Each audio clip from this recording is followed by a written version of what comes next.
Olá, bem-vindo a mais um vídeo. Se você não me conhece, meu nome é Thaline, do canal Resenhando. E hoje a gente vai dar continuidade a falar um pouco mais sobre o livro As 6 Lições do Mises. Eu falei num outro vídeo aqui sobre o capítulo sobre o capitalismo e nesse vídeo aqui a gente vai falar sobre o capítulo que fala sobre o intervencionismo. Se você ainda não é inscrito aqui no canal, se inscreva aqui no canal, deixe seu like, ative as notificações para receber os próximos vídeos que ao longo do... Eu vou intercalando com outros vídeos, eu vou ir fazendo sobre todos os capítulos desse livro, então vai ser bem legal. Não esquece de se inscrever e ativar o sininho. Bom, e sem enrolação, então vamos começar, porque eu não gosto de enrolação. No começo do capítulo, o Mises já fala que existe uma frase muito famosa que diz que o melhor governo é aquele que não governa, e ele não concorda com essa frase. E aí você pode pensar, como assim ele não concorda? Ele não é a favor de menos Estado? Sim. Ele é a favor de menos Estado, mas não da extinção total do Estado. Ele acredita que o Estado tem, sim, algumas funções que são essenciais. E o que ele acredita é que o Estado deveria se restringir a fazer aquelas funções e não querer expandir para outras áreas da nossa vida. Então ele acredita que as funções essenciais do Estado seriam basicamente a função de segurança. Tanto aquela segurança das pessoas em relação a bandidos, a ladrões, quanto também a segurança do país, né, em relação ao exército, então proteger o país de outros países que possam querer vir atacar, né, por exemplo, o Brasil, se estivéssemos falando do nosso país. Ele fala então que essas são as únicas funções que competem ao governo em um sistema livre, um sistema de livre mercado. E para explicar um pouco melhor isso, porque pode parecer que ele odeia o governo, né, quando ele está falando isso, e ele diz que não é o caso. Ele dá o exemplo da gasolina. Se a gasolina é considerada por ele um líquido de muita serventia, que ela serve para várias coisas, né, para dar combustão aos automóveis, mas nem por isso ele vai querer beber essa gasolina. E isso não significa que ele odeia a gasolina, apenas beber não é a função mais apropriada que se possa dar à gasolina, né? Ela é muito mais apropriada fazendo aquilo que ela deveria fazer, que é dar combustão aos automóveis, por exemplo. Então ele traz esse exemplo só para elucidar melhor o que ele está tentando dizer com isso. O maior problema, segundo ele, é que hoje, e ele disse hoje, em 1959, mas ainda hoje é isso que acontece, é que o governo ele acaba exercendo diversas outras funções, extrapolando funções, muito além de produzir segurança, que deveria ser a única função do governo. E é justamente isso que ele chama de intervencionismo, porque o governo ele tenta intervir em outras situações que não competeriam a ele. Então, ele está extrapolando funções, segundo Mises. E uma economia de livre mercado, e eu falei muito sobre isso no primeiro vídeo dessa série aqui sobre as 6 lições, quem manda é o consumidor. Quem define quanto será produzido de um determinado produto, quanto ele vai custar, é o consumidor, é a demanda do consumidor junto com a capacidade de produção daquilo, né, a mão de obra e o material necessários para produzir aquilo, né, isso tem que ter material e mão de obra disponível, mas a outra ponta é o consumidor e ele é que é o verdadeiro rei ali do capitalismo, né, eu expliquei isso melhor no outro vídeo. E esse sistema da oferta e da demanda, eles são tipo uma gangorra, dá para dizer assim, e eles se equilibram perfeitamente quando ninguém interfere neles, nem o particular e muito menos o Estado, ou o governo, melhor dizendo. Ele é um sistema que se autorregula, e a pior coisa que a gente pode fazer com um sistema que consegue se autorregular, ou seja, ele vive muito bem sozinho, é alguém ir lá querer meter o bedelho onde não deveria. É isso que causam os maiores problemas, na verdade, porque alguém está querendo se intrometer numa coisa que não precisa de ninguém controlando, porque essa coisa se controla sozinha. Inclusive tem um livro do Hayek, que é um livrinho bem pequenininho, que é a transcrição de um discurso que ele fez quando ele recebeu o Nobel de Economia, que ele fala sobre isso. Eu vou deixar o livro aqui do lado, é A Pretensão do Conhecimento, o nome do livro, onde ele basicamente fala sobre isso, como que alguém, né, ou o governo, que é composto por pessoas, né, como que alguém pode achar que tem todo o conhecimento necessário para entender como funciona o mercado, que é uma coisa muito complexa, e conseguir lidar exatamente, né, conseguir definir aquilo da melhor forma possível. Como que alguém pode achar que tem todo esse conhecimento, né? Ele fala que o conhecimento está distribuído na sociedade, por isso que é melhor deixar essa oferta, essa demanda, o livre mercado, ser realmente livre, para que ele funcione da melhor forma possível. Quem teria então a pretensão de achar que consegue controlar isso sozinho, né? Isso que Hayek fala que não faz muito sentido. Quando o governo decide ali intervir na taxa de juros, nos impostos, no preço dos produtos, na demanda que alguém pode oferecer, enquanto essa pessoa pode vender, quanto ela pode cobrar, ele está simplesmente criando ali uma situação artificial. Ele está montando um cenário que não existe na realidade e tentando manipular as coisas como ele quer, ele, o governo, né, como o governo quer, e não como essa situação é naturalmente, ali, como ela está acontecendo ao natural. Então, quando você tenta intervir numa coisa, tentar transformar ela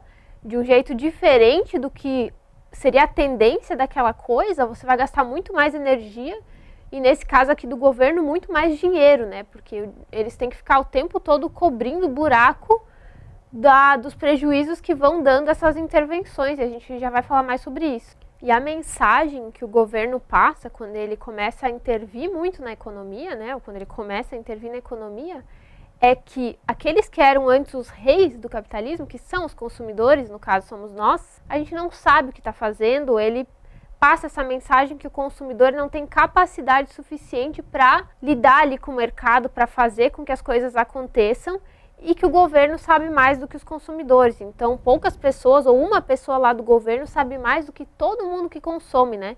E todo mundo consome alguma coisa, por menor que seja, por mais barata que seja, todo mundo consome produtos ou serviços. Então, a mensagem é: os consumidores não sabem o que estão fazendo, então deixa nas mãos do governo. E isso me lembra muito outro livro do Hayek. É assim, Hayek e Mises, ali eles conviveram juntos, então eles têm muitas coisas em comum. Outro livro do Hayek, O Caminho da Servidão, que é um livro fantástico, é um pouquinho mais complexo de ler, mas ele é um livro fantástico. O Hayek fala sobre isso, né, sobre essa distorção que os socialistas fizeram com a palavra liberdade, onde eles diziam que liberdade era justamente isso aqui, quando o governo ele controlava tudo. Eu sei, não faz sentido nenhum, mas então para eles liberdade seria o governo controlar tudo na sua vida, né? Porque depois a gente vai ver que uma intervenção leva a outra, então o governo controlaria todos os aspectos da sua vida e aí você seria livre para fazer outra coisa. É mais ou menos nesse sentido. Então eles distorceram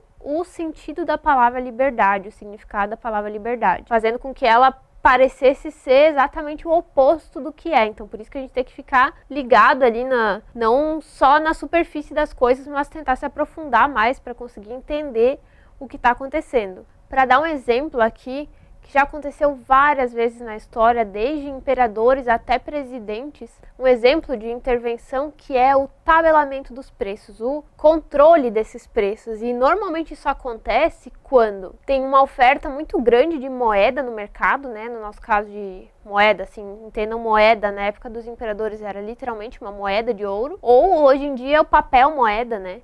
Quando tem uma grande oferta disso no mercado, isso acaba gerando a inflação, e a consequência da inflação é o aumento de preços.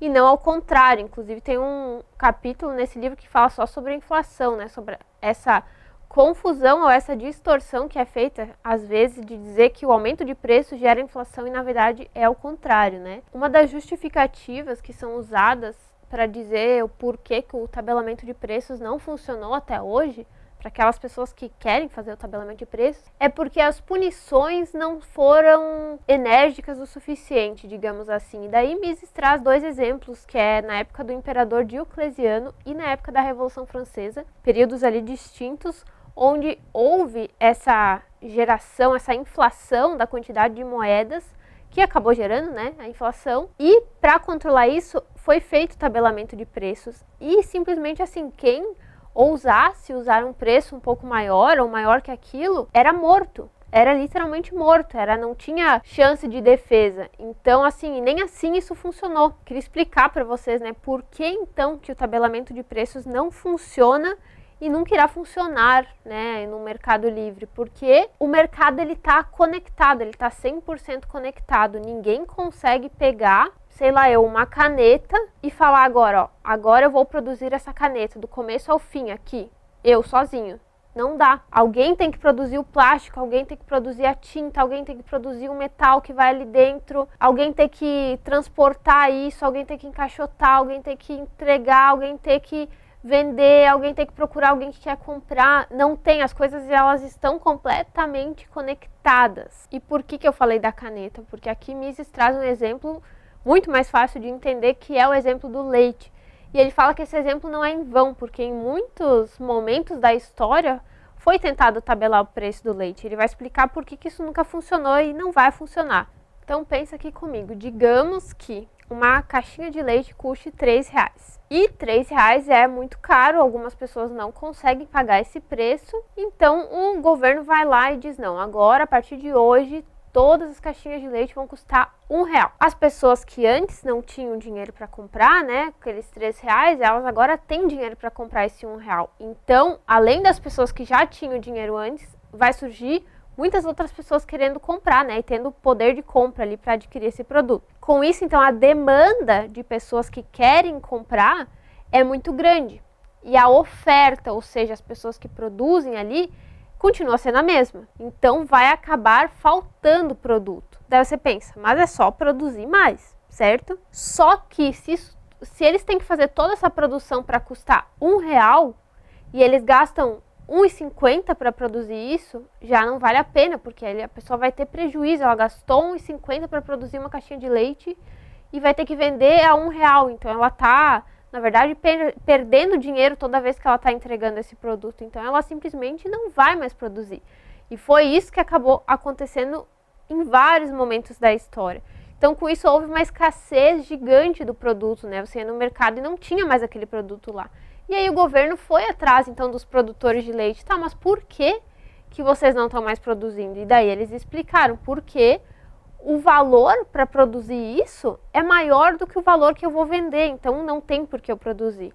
Então, a pessoa que tinha lá várias vaquinhas produzindo leite, ela vai pensar, né? Porque o empresário, o empreendedor, ele não é burro, gente. Ele não vai ficar perdendo dinheiro, até porque isso é o sustento dele. Para que ele vai ficar perdendo dinheiro? Ele vai parar de produzir o leite, ele vai pensar, bom, eu tenho uma vaca aqui, o que eu posso fazer com ela? Eu posso produzir queijo que não está tabelado, eu posso vender a carne, eu posso, não sei, usar isso como um meio de transporte, eu não sei. Ele vai inventar uma outra função, um outro jeito de ganhar dinheiro com isso. Mas daí o governo vai lá e fala, tá, mas por que custa R$1,50? Então, como é que eu vou fazer para você conseguir produzir para R$1? Ah, o preço da ração da vaca é muito caro. Daí o governo vai lá e fala, simples, vamos tabelar o preço da ração, que custava tanto, a gente vai diminuir esse preço e fica tudo certo. Só que daí acontece a mesma coisa, o custo para produzir aquela ração é maior do que o custo que o governo colocou para vender. E aquela pessoa que produz ração, ela vai fazer outra coisa. Entendeu? Ela vai virar marceneira, ela vai mudar de profissão, ela vai ir para algum lugar onde os preços não estejam tabelados, ela vai para um lugar onde ela possa ser livre. É a ordem natural das coisas, ninguém é bobo. Então, o que acontece? De tabelar o preço do leite, foi tabelado o preço da ração, e aí começa a tabelar o preço da soja, tabelar o preço de todos os insumos ali, e depois, consequentemente, vai ter que ser feito o tabelamento do preço dos salários, né? Porque se aquela pessoa está ali com o seu lucro reduzido, ela já não vai mais conseguir pagar os mesmos salários, as pessoas vão ser demitidas. Então tem que acabar reduzindo também o valor desses salários. Ou senão o que acontece é que, eu trabalho ali numa empresa que fabrica leite, mas ela, né, o preço foi tabelado, ela não consegue mais vender, não consegue mais produzir, não está mais ganhando dinheiro, e eu penso, bom, eu vou ir trabalhar em outro lugar, eu vou trabalhar numa marcenaria. Vou ser marceneiro agora, vou ajudar um marceneiro, ou vou ser um pedreiro, ou vou ser outra coisa, porque lá não está tabelado. Então o governo se obriga a tabelar aquilo lá também. Porque, né, se aqui ficou tão ruim, ninguém mais vai querer trabalhar aqui e vai para o lugar que não está tabelado, que, né, tá livre para oferta e demanda, estão ali se autorregulando e tudo está funcionando, as pessoas vão para lá. Então o governo vai ser obrigado a ir para lá, tabelar preço de madeira, tabelar preço de máquinas para cortar essa madeira, e por fim ela vai indo, isso assim, as pessoas vão sair dali e vão ir para um outro lugar. Então no fim, que uma intervenção ela vai levando até a outra, até o momento que o governo vai estar controlando tudo. Só que a consequência principal disso é que sempre que o governo coloca a mão ali e tenta controlar e as pessoas param de produzir, aquela riqueza toda que tinha ali, ela decai. Então, em vez de ter leite mais barato para as pessoas comprarem lá no mercado, simplesmente não tem mais leite, ele some das prateleiras. E o que antes era caro, mas era possível de ser comprado, agora não é possível. Você pode querer pagar R$10, que não vai mais ter leite lá na prateleira, porque todo mundo abandonou aquela profissão que não estava mais dando dinheiro. E a partir do momento que o governo controlar tudo, como diz o Mises mesmo, isso é socialismo. Então, quando o governo conseguir controlar tudo ali, vai virar todo mundo ali igualzinho, vivendo na pobreza, com o governo comandando tudo, né, da pior forma possível, em vez de deixar a coisa mais simples acontecer, que é o mercado se autorregular. Mises fala em algum momento aqui desse capítulo sobre as intervenções que foram feitas durante as guerras.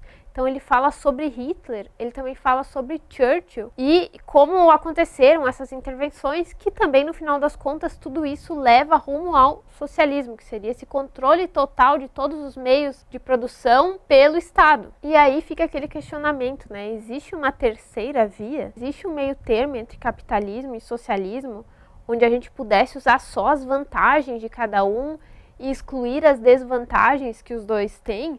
E o Mises diz que não existe uma terceira via, porque os dois, o capitalismo e o socialismo, eles são excludentes. O capitalismo ali é liberdade, o livre mercado, e o socialismo e a liberdade não tem como conviver. Então não tem como você intervir só um pouquinho, como a gente viu, né? A intenção ali era intervir só um pouquinho, só no preço do leite, e aquilo não funcionou, né? Gerou consequências horríveis, que depois foi tendo que aumentar a intervenção e as consequências só foram piorando. E quando o governo chegar a intervir em tudo, a situação vai estar pior do que ela estava antes, quando se começou a fazer isso.